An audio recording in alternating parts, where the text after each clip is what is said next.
Hi అండి అందరికీ. ఇవాళ చేయబోయే రెసిపీ అన్ని రకాల టిఫిన్‌లోకి ఉపయోగపడేలా దబ్బకాయ చట్నీ అయితే చూపించబోతున్నాను. హోటల్‌లో అయితే దబ్బకాయ చట్నీ ఇలాగే చేస్తారు. దబ్బకాయ అంటేనే కొంచెం చేదుగా ఉంటుంది కదా! ఇలా చేస్తే చేదు కూడా లేకుండా ఉంటుంది. ఒకసారి ఇలా చేయండి. నా వీడియోలోకెళ్ళే ముందు ఒక లైక్ అయితే ఇవ్వండి. ఇంకో కొంతమందికి రీచ్ అవుతుంది. అలాగే ప్రతి వీడియో మీకు రావాలంటే ప్లీజ్ సబ్స్క్రైబ్ కూడా చేయండి. ప్రతి వీడియో మీకొస్తుంది. ముందుగా అయితే వీడియోలోకి వెళ్ళిపోదామా. దబ్బకాయలతో చట్నీయే కాకుండా పులిహోర చేసుకుంటే చాలా బాగుంటుంది. ఈ దబ్బకాయలు అయితే పుల్లగా ఉంటాయి. ఈ దబ్బకాయ చట్నీ తొక్కతో చేసుకుంటే చాలా చేదుగా ఉంటుంది. తొక్క తీసేసి చేసుకోండి. ఏదైతే అసలు ఉండదు.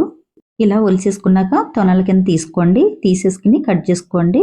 ఇలా చిన్న చిన్నగా కట్ చేసుకుని గింజ అయితే తీసేయండి. గింజ తీసేసుకున్నాక ఒక గ్లాసుడు వాటర్ వరకు వేసుకోండి. వాటర్ వేసేసుకున్నాక ఉప్పు స్టవ్ ఆన్ చేసుకుని స్టవ్ మీద పెట్టుకోండి. ఇప్పుడైతే తగినంత సాల్ట్ వేసుకోండి.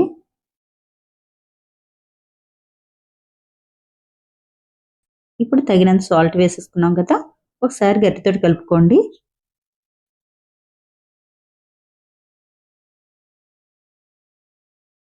కలిపేసుకున్నాక మూత పెట్టి కాసేపు ఉడకనివ్వండి.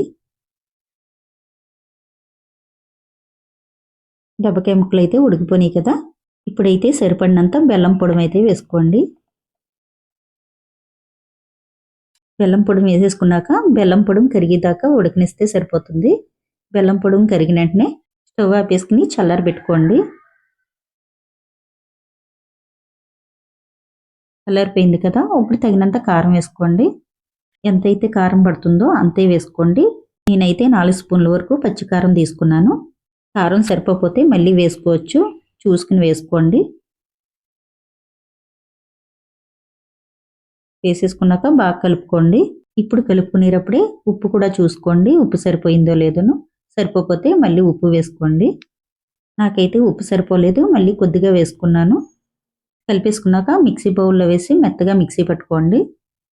ఇలా మెత్తగా మిక్సీ పట్టుకోండి. మిక్సీ పట్టుకున్నాక ఒక బౌల్లోకి తీసేసుకోండి.